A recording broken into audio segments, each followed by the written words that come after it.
Shabbat Shalom, amados hermanos, bienvenidos a este espacio de estudio bíblico en Shabbat. Vamos a disponernos en este momento, amados hermanos, a continuar con el estudio que hemos venido desarrollando del apóstol Pablo y la ley. En este caso estamos haciendo un estudio con base a la carta que el apóstol escribió a los Efesios. Entonces, retomando nuestro estudio que tuvimos pausado durante algunas semanas, vamos a ir, por favor, a la carta de los Efesios o a la carta a los Efesios, porque fue escrita a los Efesios, capítulo 4. Y vamos a estar nuevamente allí en el versículo 4. Recuerde que este versículo fue el que estuvimos estudiando en nuestra última clase, en nuestra última sesión de estudio bíblico en Shabbat. Entonces tenemos ahora que dice Efesios 4:4. Vamos a dar lectura. Dice, un solo cuerpo y un solo espíritu, como también ustedes fueron llamados con una misma esperanza de su llamamiento. Recuerden, esto lo estudiamos ya y estuvimos entendiendo qué significaba eso de la unidad. Cuando se nos habla de un solo cuerpo, un solo espíritu, ¿a qué se refería? ¿Cuál era el propósito del apóstol Pablo respecto a esto? Y estuvimos abordando algunas cosas que los que no han visto la última clase que tuvimos, pues les pido por favor que la vean. Esta corresponde a la clase número 9 de este estudio sobre Efesios. Entonces dice el versículo 5, un solo Señor, una sola fe, un solo bautismo. Cuando habla de un solo Señor, una sola fe, un solo bautismo, y sigue diciendo un solo Dios y Padre, quien está sobre todos, a través de todos y en todos, en realidad lo que el apóstol Pablo está buscando es unificar. Obviamente, unificar en doctrina, unificar en lo que es la enseñanza, en lo que tiene que ver con la creencia que debemos tener todos nosotros de acuerdo a la Torá y en Yeshua. Recordemos que para el tiempo del apóstol Pablo, cuando él dice un solo Señor, pues evidentemente él está abordando la problemática desde el punto de vista de todos los que venían del gentilismo. El gentilismo tenía un problema, que había muchos señores, muchos dioses, mucha idolatría. Entonces era fácilmente aceptable llegar a hablar de un Dios, porque pues ellos en cierta manera estaban abiertos a escuchar acerca de otros dioses, porque eran politeístas. Entonces está hablando de un solo Señor en el entendimiento de a quién es que nosotros nos debemos. Recordemos que en el contexto hebreo, la palabra Señor, Adón, la voy a escribir aquí, Adón, que es la palabra Señor, ¿sí? Significa dueño, significa amo, significa Señor, ¿sí? Tiene esas connotaciones, dueño, amo, Señor, ¿ok? Entonces, para que tengamos eso en cuenta, o sea, un solo Señor, un solo dueño, un solo amo, una sola fe.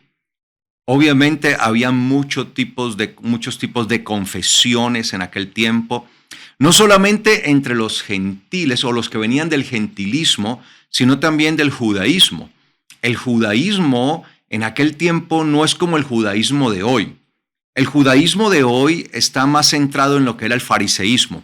Pero cuando hablamos del judaísmo del tiempo del apóstol Pablo, del tiempo de nuestro Mesías Yeshua, en realidad no había una unidad como tal en cuanto al judaísmo. Tenían una Torá, que era la Torá escrita, pero también se hablaba de la Torá oral, que eran todas las adiciones y mandamientos que tenían los diferentes grupos religiosos. Entonces había diferentes confesiones. Estaban pues las más importantes, las corrientes religiosas de confesión más importante, como los fariseos, los saduceos, los esenios. También estaban los celotes, bueno, y habían otros. Entonces, él está tratando de hacer un llamado a esto, ¿no? A una fe. Y dice allí un solo bautismo. Y aquí obviamente tiene que ver ya con lo que con lo que se desarrollaba en cuanto a las corrientes religiosas del judaísmo. digámoslo de esa manera, no de los gentiles o no del gentilismo, porque los gentiles no acostumbraban a este tipo de purificaciones, de rituales. Recordemos que la palabra bautismo, sí, la palabra bautismo, tevila, aquí lo voy a colocar para que la recuerden, tevila, sí, la palabra que nosotros usamos como bautismo o inmersión. ¿Ok? Esta palabra evidentemente significa una inmersión. Había que hacer una inmersión. Pero no necesariamente siempre era el significado propio, era una inmersión completa del cuerpo, sino también de abluciones o uso de agua para purificación. Sin embargo, había ciertos grupos, por ejemplo, como los fariseos, que ellos sí estaban más dados a lo que eran los diferentes inmersiones y casi todo lo habían llevado a ese extremo, ¿sí? De tal manera que tenían múltiples bautismos. Por eso él habla de un solo bautismo. Era tal la situación que se vivía en aquel entonces, por ejemplo, que las excavaciones arqueológicas que se han hecho nos han llevado a descubrir casi 100 piletas bautismales o mikvé, que se conoce con ese nombre en hebreo, se le da este nombre, mikvé, ¿sí? A lo que eran las piletas, podríamos llamarlas así, las piscinas de purificación, ¿sí? Rituales de purificación. Y alrededor de Jerusalén se han logrado descubrir casi 100 piletas de esas, alrededor de lo que era el templo en Jerusalén, ¿sí? O sea, el templo y alrededor del templo casi 100 de estas. Estas piletas más o menos eran construidas de las mismas dimensiones, por lo que se ha descubierto todo el descubrimiento arqueológico que se ha podido llevar a cabo. Cada pileta de esta podía tener más o menos una medida de 2 metros por 3. Esas eran más o menos las medidas de estas piletas, de 2 metros de ancho por 3 de largo, y tenían que tener por lo menos mínimo una profundidad de 1.2 metros, 1.2 metros de donde el agua pudiera llegar, hasta donde el agua pudiera llegar para poder hacer inmersión, de tal manera que quien se sumergía allí podía quedar completamente inmerso, ¿sí? Entonces, estas se han encontrado así, de hecho se han encontrado sinagogas que tenían su propia mikvé, que tenían su propia pileta de purificación, y se han encontrado inscripciones. Por eso en esto nos ayuda mucho la arqueología para poder entender un poco cómo se vivía esa religiosidad en los tiempos de Yeshua y en los tiempos del apóstol Pablo. Estoy hablando que esta práctica fue una práctica que se desarrolló en el siglo I antes de la era común y en el siglo I después de la era común. Entonces tenemos esto allí, y por eso el apóstol Pablo está hablando de un solo bautismo. Obviamente el bautismo en Yeshua, en donde se va a resumir todo. Pero pues este no es el tema en realidad que estamos desarrollando aquí, porque recordemos que el propósito de estos estudios que estamos viendo es cómo el apóstol Pablo sí usaba la Torá, sí usaba la ley. Él para nada creía que la ley estaba abolida, que la ley había sido quitada, que la ley estaba ya sin ninguna finalidad, sino que ya no tenía ningún sentido, según muchos piensan. Así lo enseñaba Pablo, pero en realidad no es así. Entonces, él está hablando aquí de la unidad, que es una unidad muy necesaria. Y obviamente esa unidad, pues, se debe entender con base a algo. Debe tener una base, y esa base, pues, era la misma palabra, era la misma Torá. Entonces, él está enseñando acá un solo Señor, una sola fe, un solo bautismo, un solo Dios y Padre de todos. Claro, el problema de los gentiles, tenían muchos dioses, y Padre de todos, quien está sobre todos, a través de todos y en todos. Dice aquí, sigue diciendo el versículo 7 de Efesios 4, dice, a cada uno entonces nos fue dada la gracia según la medida del don del Mesías. Entonces, nosotros ya hemos estudiado acerca de la gracia y estuvimos viendo bastantes enseñanzas sobre lo que era la gracia, porque entendíamos que la gracia era un tema fundamental para poder entender la Torá. Poder entender la Torá, sobre todo porque el apóstol Pablo nos va a hablar muchísimo de la gracia. Y esa palabra gracia o esa expresión o la idea de la gracia que el apóstol Pablo está intentando enseñar ha sido desvirtuada, ha sido manipulada y llevada a otro extremo, llevada a una explicación totalmente diferente a la que el apóstol Pablo pretendía. Entonces nosotros ya hemos entendido esto. Yo espero pues que ustedes puedan ver los estudios, si no lo han visto, los estudios anteriores acerca de la gracia. Entonces dice aquí, a cada uno entonces nos fue dada la gracia, según la medida del don del Mesías. Entonces todos tenemos la gracia.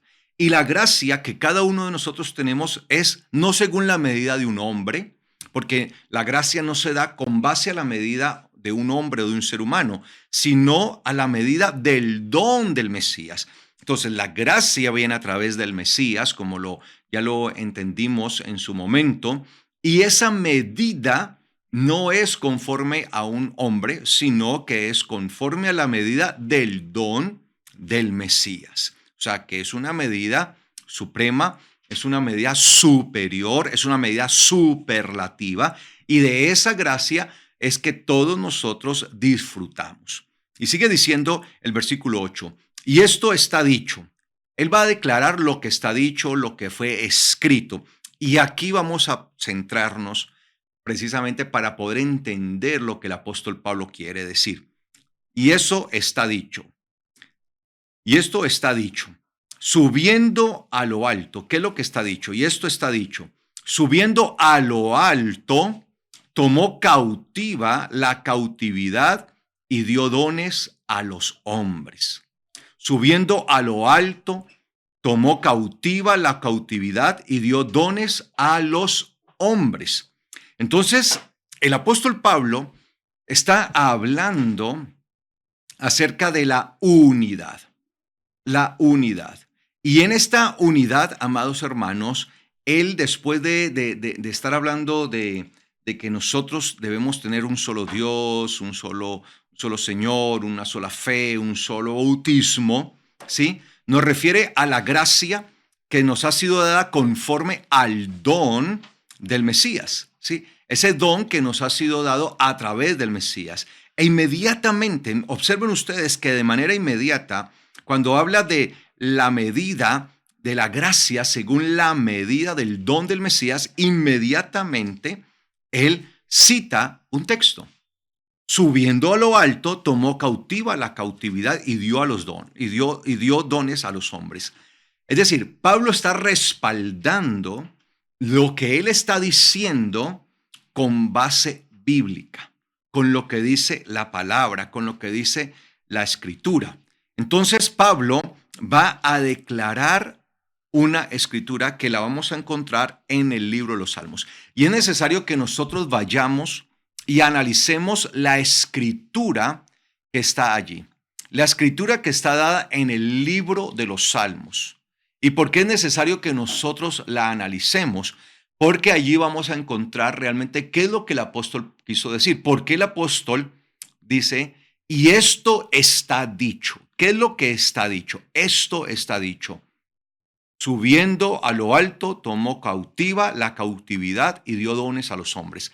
El problema es que nosotros nos quedamos solamente con lo que él cita en ese momento, como si el apóstol Pablo quisiera solo tomar esa parte del texto e ignorar lo demás. No, por lo general en la antigüedad cuando citaban la escritura y citaban una parte de ella, ¿sí? El que citaba la escritura partía de la base de que el receptor, el oyente, conoce el contexto, conoce todo el texto y va a comprender qué es lo que quiere decir. Entonces, como muchas veces nosotros no conocemos el resto del texto, pues nos es necesario ir a buscar el texto. Y esto que está en el versículo 8, en realidad el apóstol Pablo lo está citando del libro de los Salmos. Y para eso les voy a pedir entonces, por favor, que vayamos al libro de los Salmos, capítulo 68, versículo 6. Libro de los Salmos, capítulo 68, versículo 6. Vamos a leer a partir del versículo 6. Vamos a leer a partir de allí, que a partir de allí podemos tener un buen contexto de lo que el apóstol Pablo quiere decir. Dice así el libro de los Salmos 68, 6. 68, 6. Dice, en adelante, dice, Dios hace habitar en casa a los desamparados y saca a los cautivos a libertad, mas a los rebeldes hará habitar en tierra seca. Entonces dice, Dios hace habitar en casa a los desamparados, ¿sí? A aquellos que se encontraban en esclavitud, ¿sí? Es decir, cautivos, los trae a libertad. Y a los rebeldes, a los que se oponen, a los que no quieren oír, a los que se resisten a oír, pues dice que hará habitar en tierra seca, en una tierra árida, tierra árida. Versículo 7 dice, oh Dios, cuando tú saliste delante de tu pueblo, cuando anduviste por el desierto. Entonces mire que el salmista está hablando respecto a la salida de Israel de Egipto. Entonces mire que se nos va dando el contexto del libro, de este capítulo de los Salmos. El contexto tiene que ver con la salida de Israel y hasta dónde van a llegar. Veamos lo que dice. Sigue diciendo allí, la tierra tembló, los cielos se derramaron ante la presencia de Dios. Aquel Sinaí tembló delante de Dios, del Dios de Israel. Volvamos a leer, dice, la tierra tembló. Es decir, después de que hiciste salir al pueblo, cuando hiciste salir al pueblo, porque lo hiciste salir, ¿de dónde? De la cautividad. ¿De dónde? De la esclavitud. Allí en Egipto lo hiciste salir. Entonces, cuando hiciste salir al pueblo, el pueblo anduvo por el desierto, pero ¿hasta dónde fue llevado? Hasta el monte Sinai, ¿sí? O Sinaí, como se dice en español, ¿sí? Sino que la pronunciación en hebreo es Sinai, Sinai. Entonces dice allí, la tierra tembló, también los cielos se derramaron ante la presencia de Dios. Hubo una situación sobrenatural, hubo una situación que marcó allí una gran diferencia para ellos, para el pueblo. Y dice, aquel Sinaí, hablando del monte, de la montaña, tembló delante de Dios, del Dios de Israel. Y Sinaí es el monte donde fue entregada la Torá. Entonces nosotros debemos entender cuál es la profundidad del Sinaí. El Sinaí es el lugar o es la montaña donde Dios convoca a su pueblo que ha rescatado, que ha sacado de la cautividad, que lo ha liberado, lo ha sacado de la esclavitud y lo convoca a este monte con el propósito de allí comunicarles sus decretos, sus estatutos, sus leyes, sus mandamientos, la cual va a ser entregada a través de la Torá por medio de un mensajero llamado Moshe, Moisés. Entonces, por esto dice, aquel Sinaí tembló delante de Dios, del Dios de Israel. ¿Por qué tembló? Porque allí se reveló el Señor en presencia a ellos, entregando su palabra, entregando sus declaraciones, entregando sus mandamientos. ¿Y qué dice el versículo 9? Abundante lluvia esparciste, oh Dios, a tu heredad cansada, tú la levantaste. Recuerde que la palabra Torah, vuelvo, les digo, esto es necesario que lo tengamos en cuenta, voy a usar acá. Torah, la palabra, uy, me dio un error aquí, pero bueno. Aquí vuelvo, escribo. La palabra Torah, ¿sí? Viene de la raíz Yara. Yara. Y esta raíz, Yara, Torah, viene la raíz Yara. Yara es una expresión que significa fluir de agua, ¿sí? El fluir del agua. Esa expresión nos da a entender lo que es la Torah. De hecho, la palabra raíz Yara, que es una raíz, de ahí viene la palabra Yare, que es la palabra temor, el temor a Dios. Entonces, esta palabra Yara habla como del fluir del agua. El agua que viene para purificar, el agua que viene para limpiar, de eso se trata. Entonces la Torah, desde este punto de vista, desde su propia raíz, la palabra Torah viene de la raíz Yara, pues es como un fluir de agua que viene para limpiar, para purificar. Por eso dice él, abundante lluvia esparciste. No está hablando de que llovió en medio del desierto y les envió agua allí al desierto, sino que está hablando de esta agua, del agua de la Torá, de ese fluir de agua que él hizo venir desde los cielos. Por eso dice que los cielos se derramaron ante la presencia de Dios y envió abundante lluvia. Y dice, abundante lluvia esparciste, oh Dios, a tu heredad cansada tú la levantaste. Entonces, él envió lluvia sobre aquella heredad que se encontraba, ¿qué? Cansada, se encontraba fatigada, porque recuerden que vienen de un proceso durísimo de esclavitud, un proceso agobiante donde han estado como esclavos. Entonces dice, a tu heredad cansada tú la levantaste. Allí en el Sinaí, ellos van a ser levantados. El pueblo va a ser levantado. Allí en el Sinaí es donde va a ser redimido. Ha sido sacado, ha sido liberado de allí de Egipto, pero en el Sinaí van a ser redimidos. En el Sinaí van a recibir una nueva identidad. Y dice allí el versículo 10, tu rebaño se asentó en ella. Por tu bondad, oh Dios, has provisto a los humildes. Entonces, tu rebaño se asentó allí, allí en esa montaña. Ahí se asentó. Y dice, tu rebaño se asentó en ella. Por tu bondad, oh Dios, has provisto a los humildes.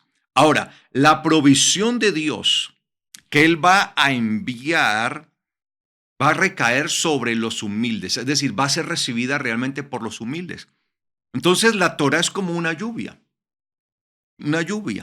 que viene. El Señor va a lanzar una lluvia de bendición. La Torah es una lluvia, como en medio de una tierra árida y seca. Imagínense una tierra totalmente seca y árida. ¿Qué significa la lluvia? Ellos están en el desierto. ¿Qué significaba la lluvia para ellos en medio del desierto? Agua. ¿Por qué clama la gente en medio de un desierto? Pues por agua. ¿Qué es lo que más quiere una persona en medio del desierto? Pues agua. ¿Qué es lo que busca incansablemente una persona cuando se encuentra varada, cuando se encuentra extraviada, cuando se encuentra perdida en el desierto? Incansablemente busca agua. Y si de repente empieza a llover, pues eso la persona lo podría catalogar inmediatamente como un gran milagro, porque sería el agua esperada, el agua deseada en medio de un desierto. Entonces, acá dice que él envía esa lluvia y dice, y tu rebaño se asentó en ella, allí, en esa montaña. Entonces, nosotros o Israel, el Israel de Dios, es visto como un rebaño. Por eso el Mesías decía, mis ovejas oyen mi voz y me siguen. Entonces, son las ovejas, son los que son rebaño realmente, los que van a entender. Entonces dice allí, tu rebaño se asentó en ella, por tu bondad, oh Dios, has provisto a los humildes. Es decir, esta provisión es para el que se humilla. La provisión de la Torah es para aquel que está dispuesto a humillarse, a entregarse, a darse realmente, a menguar para que Dios sea el que crezca, para que Dios sea el que cada día más y más se forme en nosotros. Entonces sigue diciendo allí, el Señor dio la palabra. ¿Qué dio el Señor allí en el monte Sinai? La palabra. Por eso nos están ubicando en el Sinaí. ¿Cuál es el contexto de este Salmo 68? Es el Sinaí, en donde fue dada ¿qué? La palabra. ¿Cuál palabra? Pues la Torá. La Torá. La Torá es la palabra que el Señor, que Adonai dio. Entonces, Adonai da la palabra. Y dice acá, el Señor, Adonai, dio la palabra. Y un gran ejército, y mire lo que dice, y un gran ejército llevará las buenas nuevas. Las buenas nuevas. La besorá. Recuerde que cuando nosotros hablamos de evangelio, la palabra evangelio en hebreo, ¿sí? Besorá. ¿Sí? Besorá. Esa es palabra evangelio, que son las buenas nuevas. Y allí precisamente se está hablando de esto. Y mire lo que dice allí, que me parece a mí esto muy profundo. Adonai dio la palabra. Adonai dio la palabra. El Señor dio la palabra, entregó la palabra. Y un gran ejército llevará las buenas nuevas. Entonces, ¿qué se dio en el Sinai? La Besorá. En el Sinai, del Sinai, acá en bueno, Sinai, ¿sí? Allí en el Sinai, el Señor entregó ¿qué? Las buenas nuevas, lo que nosotros llamamos evangelio, que esa es la forma de decir evangelio en hebreo, besorá. Sí, cuando nosotros decimos evangelio en hebreo, besorá, besorá. Entonces, ¿qué fue lo que se dio en el Sinai? En el Sinai fue entregada ¿qué? Fue entregado el evangelio. El evangelio, que es la palabra entregada, la palabra dada por el eterno Dios. ¿Y qué se espera? Dice, y un gran ejército llevará las buenas nuevas. Un gran ejército llevará las buenas nuevas. Ese ejército es el que se está conformando hasta el día de hoy.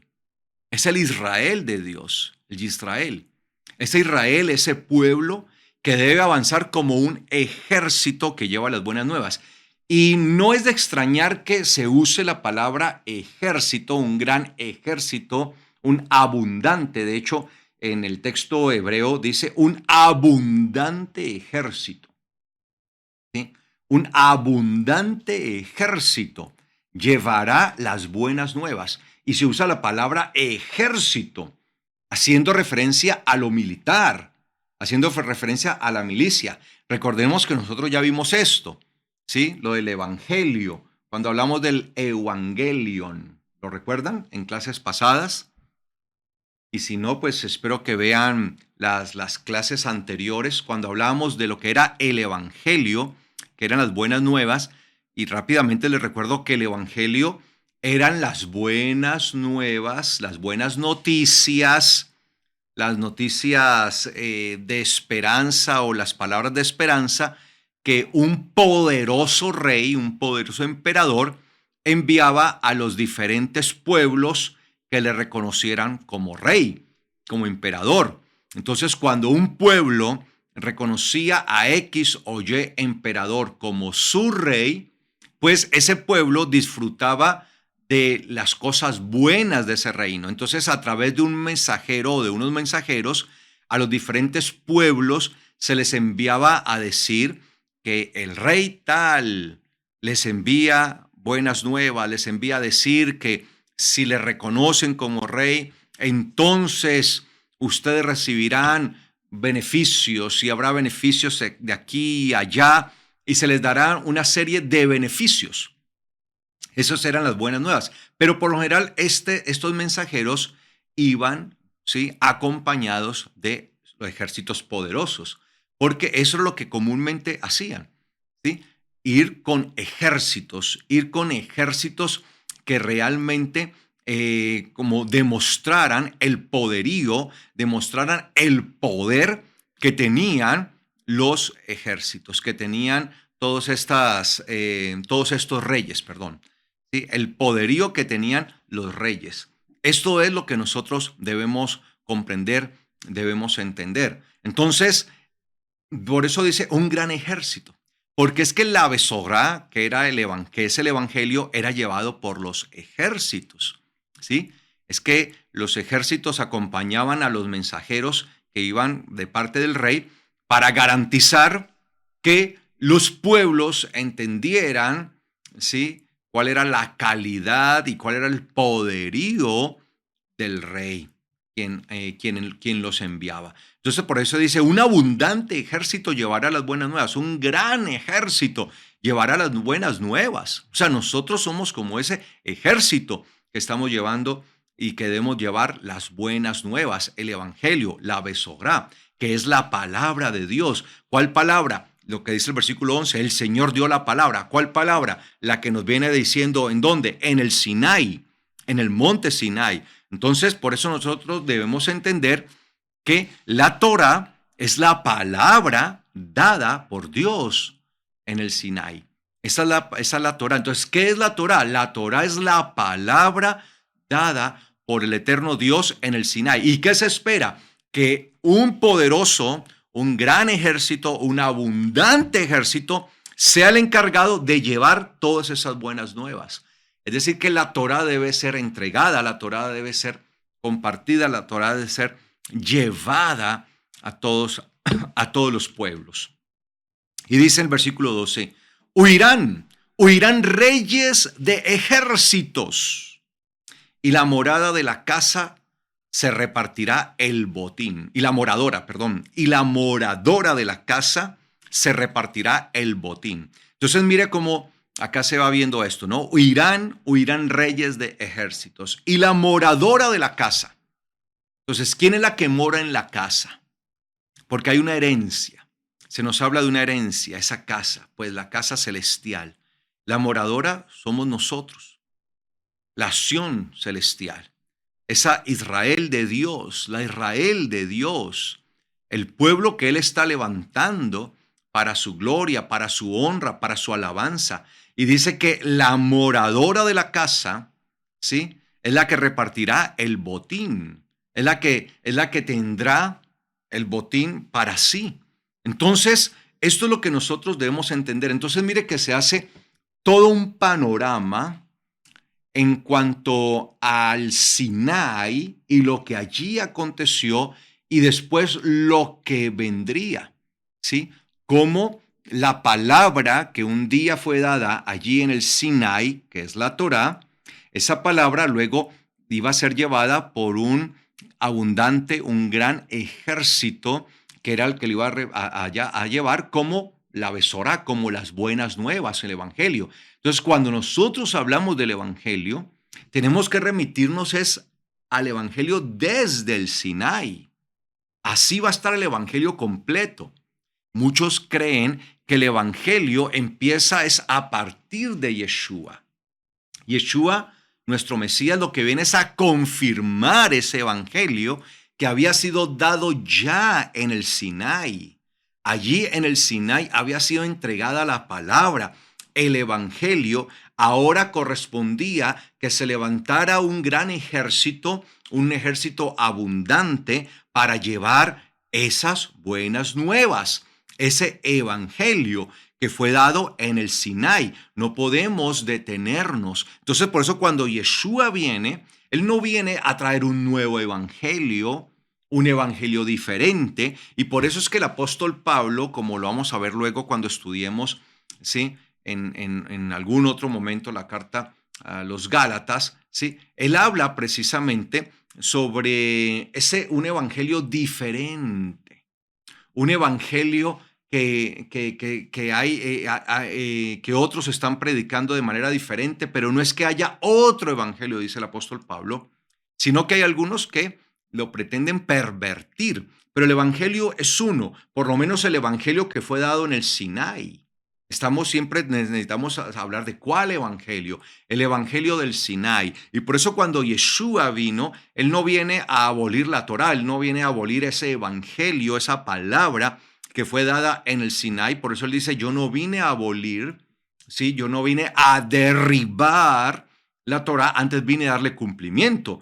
¿Por qué? Porque él tenía como propósito llevar esas buenas nuevas, seguir llevando esa palabra ahora cumplidas en él, en el cumplimiento total, un cumplimiento completo en el Mesías.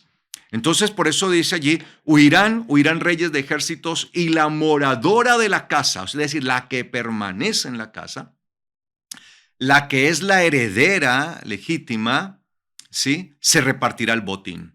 Ahora, para ser heredero legítimo, pues hay que ser morador de la casa.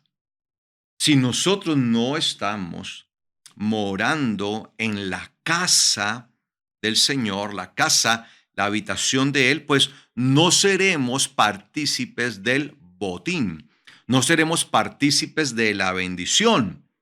Y sigue diciendo aquí el versículo 13, aunque fueran echados sobre aguijones, serán como alas de paloma cubiertas de plata y sus plumas como amarillez de oro.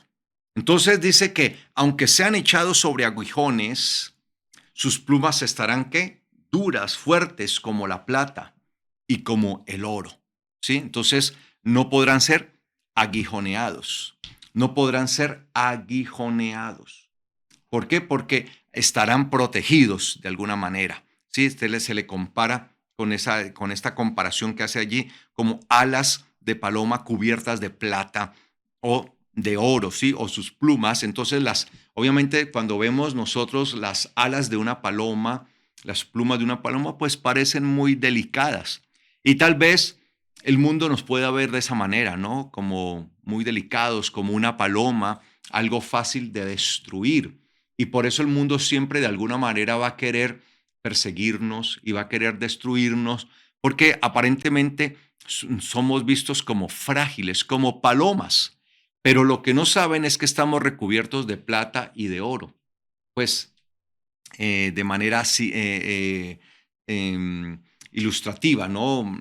Allí, en comparación a lo que era la plata y el oro, pues dos metales bastante robustos y fuertes. Entonces, alas y plumas de metal, alas y plumas de oro, pues son muy, muy, muy resistentes, muy fuertes. Entonces dice allí la palabra que aunque sean echados sobre aguijones, pues no, los aguijones no van a venir a destruirnos porque tendremos como una especie de coraza, ¿sí? Entonces el mundo nos ve así, por eso el Señor nos dice a nosotros pues que debemos ser mansos como las palomas, pero también tenemos que aprender a ser astutos como la serpiente.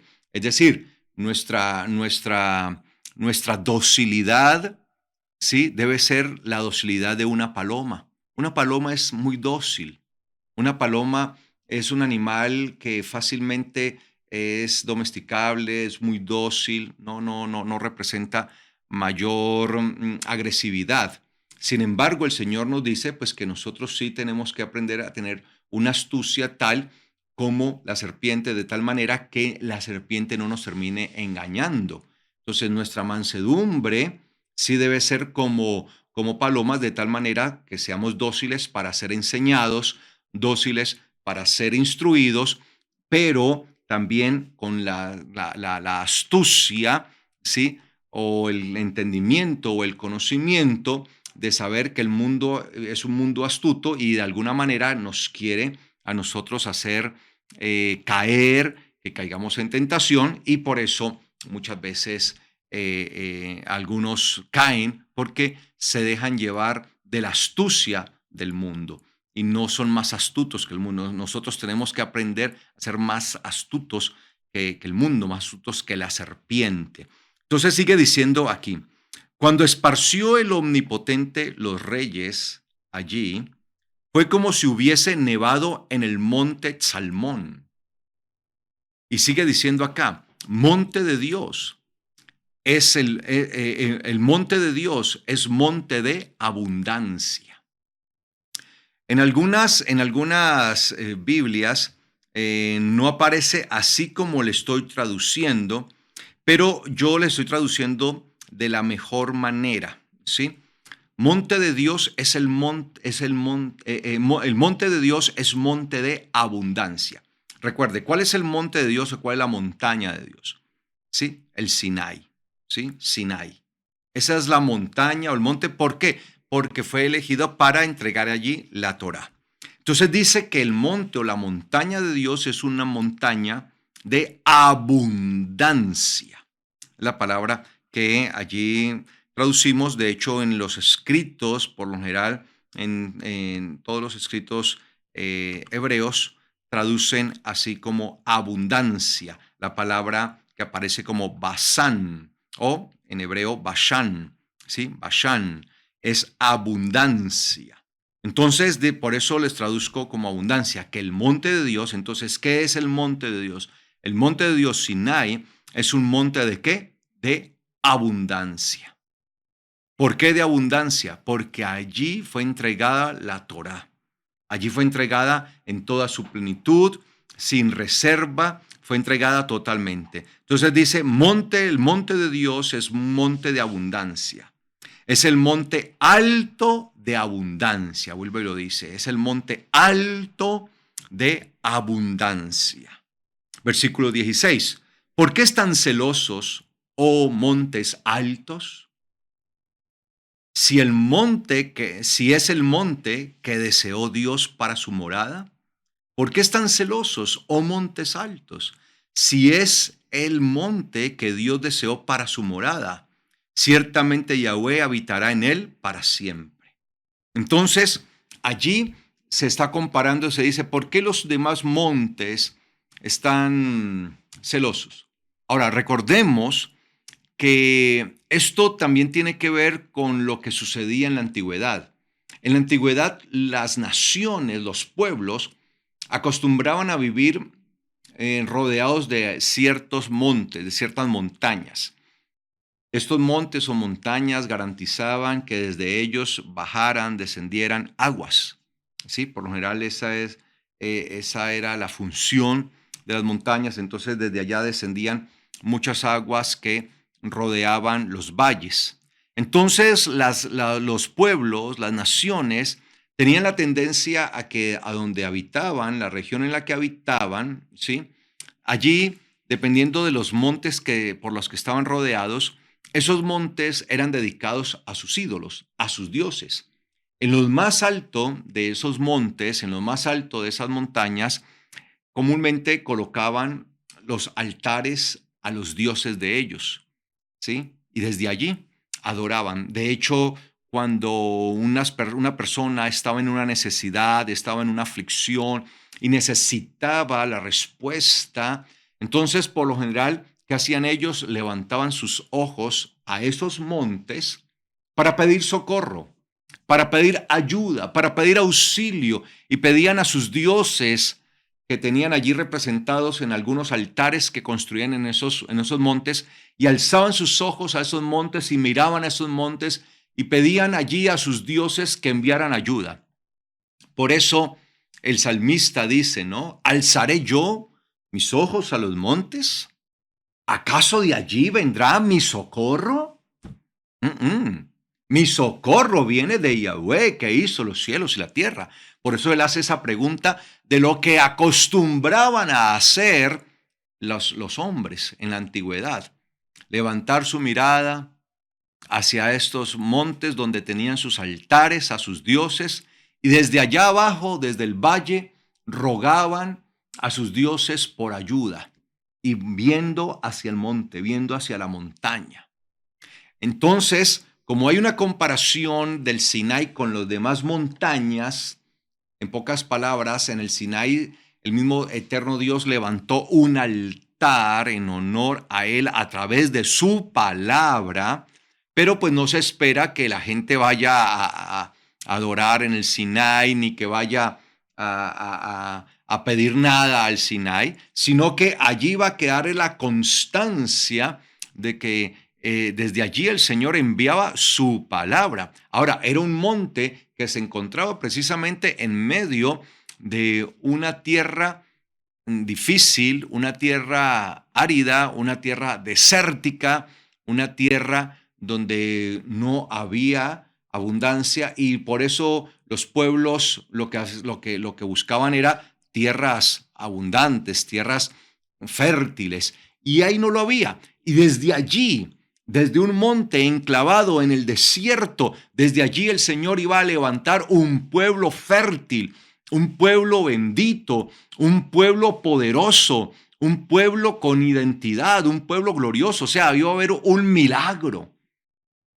Y por eso, a diferencia de lo que podrían escoger las demás naciones, que escogían las mejores tierras, los mejores valles, y desde allí los montes, sí, desde allí los montes, pero desde esa abundancia, el Señor escoge una tierra donde no hay ninguna vida o posibilidad de vida humana, porque se trata del desierto, para que ellos estén allí, y desde allí Él se va a empezar a revelar a ellos, se va a empezar a mostrar a través de su palabra, y le van a empezar a conocer. Y por eso el versículo 14 que lo leímos ahora dice, cuando esparció el omnipotente los reyes de allí.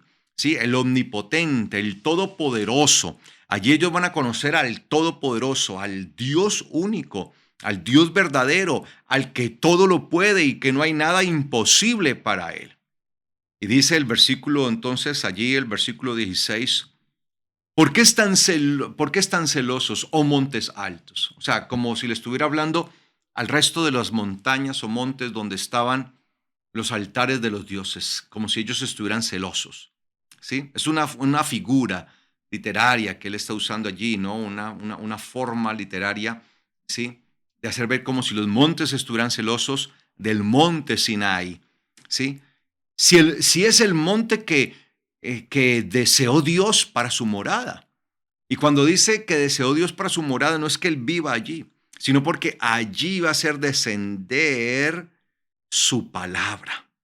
Allí se iba a establecer su palabra, y desde allí iba a ser entregada la palabra para ellos. Es decir, como si de ese monte naciera un fluir de agua, un río poderoso que iba a venir sobre ellos. Ciertamente Yahweh habitará en él para siempre. Versículo 17. Los carruajes de Dios se cuentan por miríada de millares. El Señor, es decir, Adonai, en Sinai con santidad. Mire que está hablando del Sinai. Los carruajes de Dios se cuentan por miríada de millares, es decir, millones de millones de millones, lo que diríamos nosotros. ¿Qué es millones de millones de millones? Pues es un número tan grande que no lo podemos expresar. Entonces decimos millones de millones, porque es un número que nuestra mente realmente no puede concebir, que realmente no podemos expresar ni entender, porque es un número para nosotros inalcanzable o es incontable. En pocas palabras, los carruajes de Dios, hablando de su ejército celestial, ¿sí? Es incontable para el ser humano. Nosotros no podemos llegar a contabilizar, ¿sí? Los carruajes de Dios. Y dice acá, el Señor en Sinai con santidad. El Señor en Sinai, en el monte Sinai, con santidad. Entonces, de lo que se nos está hablando en el Salmo 68 es del monte Sinai, en donde fue dada la palabra, en donde fue entregada la Torá. Ese es el contexto, ¿sí? El Señor en Sinai con santidad. Versículo 17. El Señor en Sinai con santidad. ¿Y qué pasó allí? Versículo 18, que ahora viene el versículo que va a declarar el apóstol Pablo en Efesios, cuando él dijo, y esto está dicho, recuerden, ¿no? Que leímos, ¿no? Y esto está dicho. Y Pablo cita este texto, el versículo 18. ¿Qué es lo que Pablo cita? El Salmo 68, 18. Subiste a lo alto, cautivaste la cautividad, tomaste dones para los hombres, aunque estaban apartados, para que habite entre ellos Yahweh Dios. Entonces mire que el apóstol Pablo cita 68:18. Pero al apóstol Pablo no le interesa solamente ese pedacito. Él cita esto porque esto viene amarrado a todo un contexto y así siempre ellos lo entendían. Cada vez que ellos citaban algo, eso venía amarrado a un contexto. No era que el apóstol Pablo ignorara el contexto o no supiera de qué se estaba hablando. ¿De qué se viene hablando en el Salmo 68? ¿De qué? Del monte Sinai, la montaña Sinai. De eso es lo que se viene hablando. ¿Qué sucedió en Sinai? Allí el Señor entregó su palabra para que luego un poderoso ejército llevara las buenas nuevas. Esa palabra, esas son las buenas nuevas que fueron dadas. Entonces dice, subiste a lo alto, cautivaste la cautividad. Por lo general, en la antigüedad, antes del Mesías, ¿sí? Y hasta el día de hoy, obviamente, pues los judíos lo siguen interpretando así, pero antes del Mesías, en la antigüedad, este texto era entendido que el que subió, ¿quién fue? O sea, si nosotros hacemos a un lado al Mesías, lo hacemos a un lado, digamos que todavía el Mesías no ha venido. No estoy diciendo que el Mesías no ha venido. Ojo, el Mesías ya vino, su primera venida. Estamos esperando su segunda venida, su retorno. Pero hagamos a un lado la realidad, el hecho de que el Mesías vino y trasladémonos atrás a cuando el Mesías todavía no había venido. Cuando dice subiste a lo alto y cautivaste la cautividad, ese texto lo entendían como si fuera ¿quién? ¿Quién fue el que subió a lo alto del monte Sinai? ¿Quién? Moshe, el profeta. ¿Quién fue llamado y se le dijo, sube hasta aquí? Y le tocó subir hasta allá. El profeta. Subiste a lo alto. Y de hecho, uno ve que en las escrituras hebreas, por lo general, a este texto le hacen la explicación que esto se refiere a el profeta Moshe, que fue quien subió hasta lo alto del Sinai. Y cuando él sube a lo alto y le es entregada la Torá, en ese momento sucede esto, cautivaste la cautividad. Pero la expresión hebrea que aparece allí como cautivaste la cautividad, eso es una expresión hebraica. Tengamos en cuenta esto, una expresión hebraica. Esto está en hebreo, recuerde, este texto del Salmo 68 está en hebreo. Y lo que yo le estoy leyendo a ustedes es una traducción. Pero esto, luego inmediatamente viene una expresión hebraica. Cautivaste la cautividad, como expresión hebraica, significa te apoderaste del botín y lo repartiste. Eso es lo que significa la palabra cautivaste la cautividad. Es decir, te apoderaste del botín y lo repartiste. Cuando Moshe sube, cuando él está allá en lo más alto del Sinai, allí él toma el botín. Él toma el botín. Por eso se dice que la muerte reinó desde Adán hasta Moshe, hasta Moisés. Desde Adán. ¿Desde cuándo? ¿Desde dónde a dónde reinó la muerte?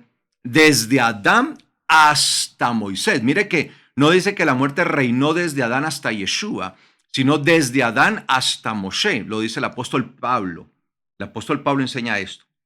Porque la muerte reinó desde Adán hasta Moshe. Porque en el momento que Moisés toma la Torá, entonces es como cuando alguien conquistaba un reino, se hacía de todos sus tesoros, de todo el botín. Y luego, ¿qué hacían con ese botín? Lo repartían entre todos los soldados, entre todo el ejército, entre todo el pueblo, ¿sí? Entre toda aquella nación que salía victoriosa.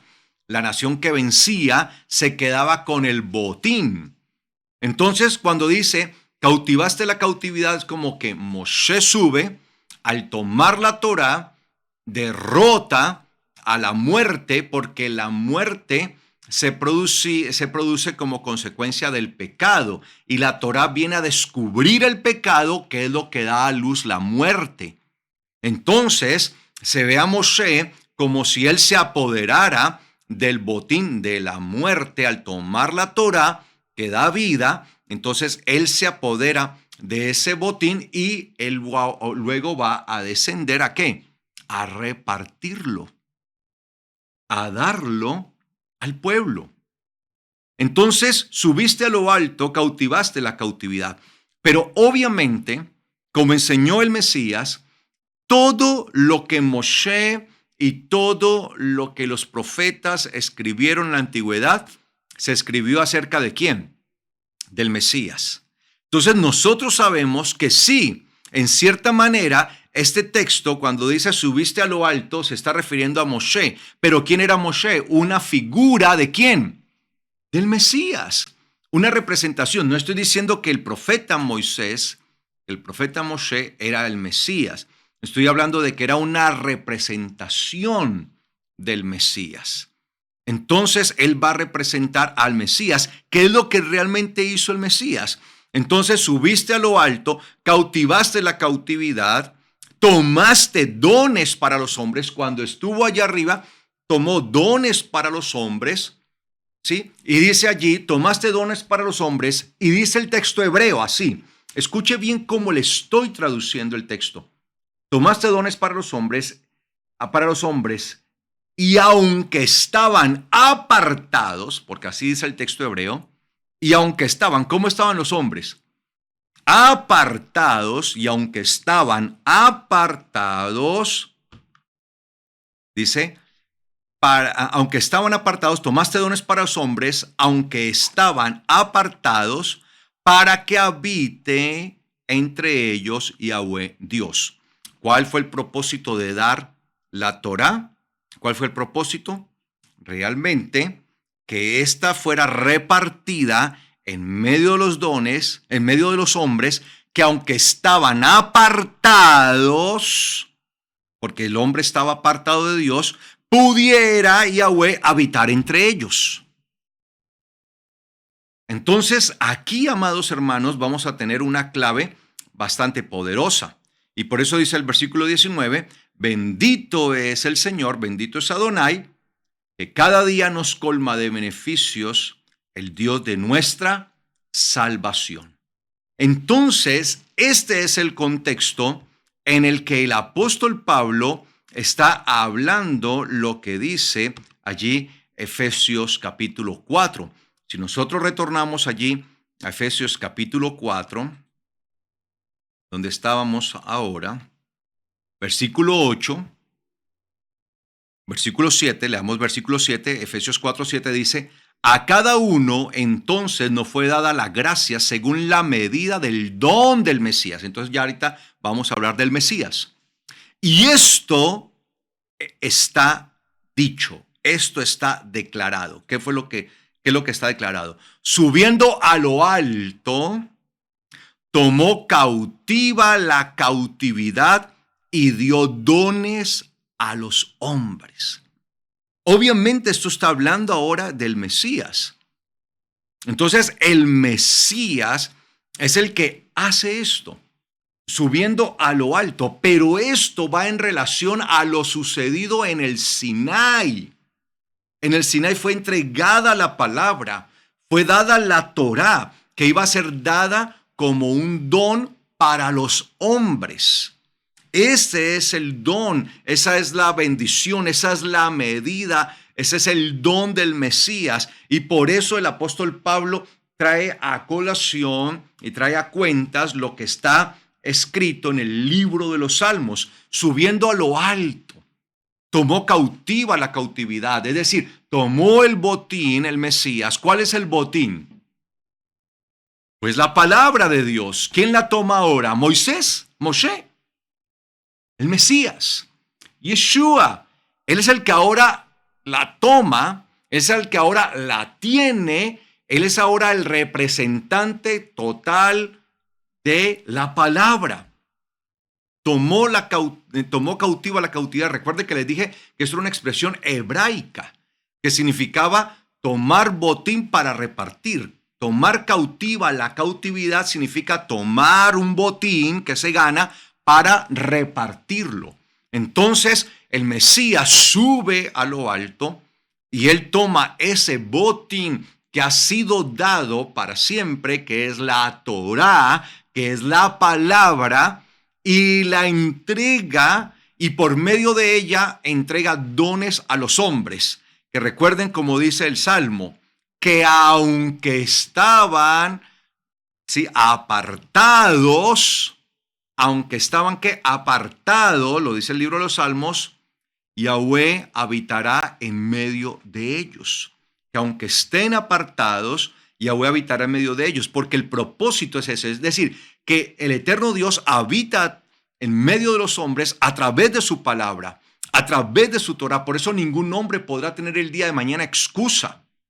Ningún hombre. Todos los hombres han sido testigos de Yahweh, del eterno Dios. ¿Por medio de qué? De su palabra. La palabra que es la Torá, que debe ser predicada como una buena nueva por un gran ejército, que es el ejército de Dios, que somos nosotros que predicamos el evangelio. Entonces, cuando él está hablando de subiendo a lo alto, tomó cautiva la cautiva y dio dones a los hombres, se está refiriendo en su contexto a lo que había sucedido allí en el monte Sinai, a la entrega de la Torá y a todo lo que el Señor estaba haciendo allí y lo que iba a seguir haciendo por medio de su palabra, y a un ejército que está hasta el día de hoy, que le corresponde llevar las buenas nuevas. Nuevamente, amados hermanos, podemos entonces confirmar cómo el apóstol Pablo está citando palabra en sus cartas que tienen que ver con la afirmación de la Torá y no con la negación de ella. Porque si no, ¿qué sentido tiene que el apóstol Pablo cite el libro de los Salmos 68? Si cuando él cita esto, el versículo anterior a este está hablando del monte Sinai, el monte donde se ha entregado la Torá. Es decir, que con esto, amados hermanos, con esta citación de esta palabra, lo que el apóstol Pablo está haciendo es énfasis en la Torá, que el Mesías fue hasta lo alto y tomó el botín y lo repartió y dio donas a los hombres. ¿Por medio de qué? De la palabra, por medio de la Torá, aquella que había sido dada en el monte Sinai, en el monte de Dios, el monte en el medio del cual el eterno Dios llamó a su pueblo y lo congregó para entregarles las buenas nuevas. Sin embargo, esto sigue teniendo una profundidad en el versículo 9 para que podamos nosotros seguir entendiendo esto. Pero esto lo seguiremos viendo si el eterno Dios nos da la vida y nos da su bendición en el próximo estudio bíblico en Shabbat.